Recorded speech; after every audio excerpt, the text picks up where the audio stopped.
नमस्कार। एक ऐसी आदत है जिसके बारे में हम ज्यादा सोचते नहीं, पर वो धीरे धीरे हमारी सबसे कीमती चीज यानी हमारी एनर्जी चुरा लेती है। तो चलिए आज इसी एनर्जी की लूट को थोड़ा गहराई से समझते हैं और ये भी देखते हैं कि इस पर काबू पाने से असल में कितनी ताकत हासिल हो सकती है। तो ये सब शुरू होता है वासना से। देखिए, स्रोत की ये पहली लाइन ही ना सीधे मुद्दे की जड़ पर वार करती है कि शुरुआत में ये कितनी छोटी सी, कितनी मामूली सी बात लगती है ना? सोच कर देखिए, बस कुछ तस्वीरें, शायद कुछ रील्स और थोड़ी सी कल्पना, और हमें एहसास तक नहीं होता कि कब ये आदत धीरे धीरे हमारी एनर्जी की एक बहुत बड़ी लूट बन जाती है। यहां बात किसी नैतिक भाषण की नहीं है, बल्कि विशुद्ध रूप से एनर्जी मैनेजमेंट की है। और इसका असर तो बिल्कुल साफ है। सुबह उठते ही फोन उठाया और दिन ठीक से शुरू भी नहीं हुआ कि शरीर की बैटरी जैसे लो हो गई। इसका सीधा मतलब है कि पूरा दिन एक घटी हुई ऊर्जा के साथ शुरू करना। सारा पोटेंशियल, सारी काबिलियत दिन की शुरुआत में ही कम हो जाती है। लेकिन ये कहानी सिर्फ एनर्जी कम होने पर खत्म नहीं होती। बात इससे कहीं ज्यादा गंभीर हो सकती है, क्योंकि धीरे धीरे ये एक लत का रूप ले लेती है, और इस लत के जो परिणाम हैं वो सच में चौंकाने वाले हो सकते हैं। और दिलचस्प बात यह है कि स्रोत इसकी तुलना सीधे सीधे एक ड्रग से करता है कि पहली बार ये एक फ्री हिट जैसा महसूस होता है, लेकिन बहुत जल्दी ये एक ऐसी आदत में बदल जाता है जिसे बार बार और ज्यादा चाहिए होता है, मतलब एक पक्की लत। तो इस रास्ते की मंजिल क्या है?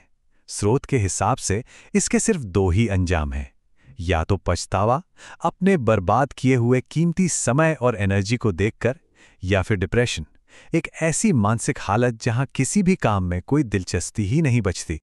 तो सवाल ये उठता है कि अगर समस्या इतनी बड़ी है तो क्या इसका कोई समाधान भी है?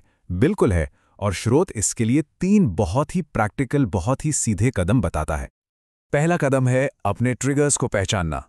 अगर पता है कि इंस्टाग्राम स्क्रॉल करने से फोकस टूटता है तो उसे बंद करना होगा, सिंपल। दूसरा, वर्कआउट। जैसा कि स्रोत में कहा गया है, जिम में एक डंबल उठाना एक रील स्क्रॉल करने से 100 गुना बेहतर महसूस कराता है। और तीसरा, दिमाग को किसी काम में व्यस्त रखना, क्योंकि वासना एक वीआईपी मेहमान की तरह है जो सिर्फ खाली दिमाग में ही दस्तक देती है।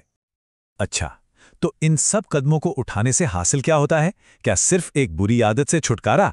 नहीं, असली इनाम जो है वो इससे कहीं ज्यादा बड़ा है, और वो है आत्मविश्वास का असली रहस्य। और यही वो राज है जो स्रोत हमें बताता है कि जो इंसान अपनी वासना पर नियंत्रण कर सकता है, उसके आत्मविश्वास का लेवल ही कुछ और होता है। ये कोई दिखावटी नहीं, बल्कि आत्मनियंत्रण से पैदा हुआ असली कॉन्फिडेंस होता है। और जानते हैं इसका नतीजा क्या होता है? Automatic respect. स्रोत के मुताबिक ये जो अंदरूनी कंट्रोल है ना, ये बाहर की दुनिया में भी झलकता है। जब कोई अपने अंदर के आवेगों पर काबू पा लेता है तो दूसरे लोग अपने आप बिना कुछ कहे उसका सम्मान करने लगते हैं। तो आखिर में ये पूरा मामला 2 रास्तों के चुनाव का है। एक रास्ता है वासना के पीछे भागने का, जिसमें जिंदगी छोटी और बेकाबू सी लगती है, और दूसरा रास्ता है इसे कंट्रोल करने का, जहां जिंदगी पूरी तरह अपने नियंत्रण में महसूस होती है। तो चुनाव हर किसी का अपना है, और स्रोत हमें इसी आखिरी सवाल के साथ छोड़ जाता है। एक ऐसा इंसान बनना है जिसका खुद पर कंट्रोल हो, या एक ऐसा इंसान जो अपनी लत का गुलाम हो? ये एक ऐसा सवाल है जिस पर सोचना वाकई बनता है।